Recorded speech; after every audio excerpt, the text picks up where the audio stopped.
Good evening. We're standing outside the US District Court where Sean Diddy Combs faces mounting legal challenges. Officials say new evidence could reshape the case entirely.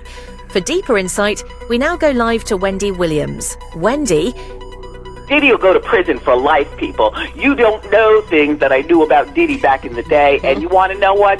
It's about time, people. It is about time. Diddy done. In a world where power shields secrets, one name echoes through the chambers of justice: Sean Diddy Combs. As new evidence emerges, the courtroom becomes a battlefield, and the stakes higher than ever. What was hidden is now being exposed.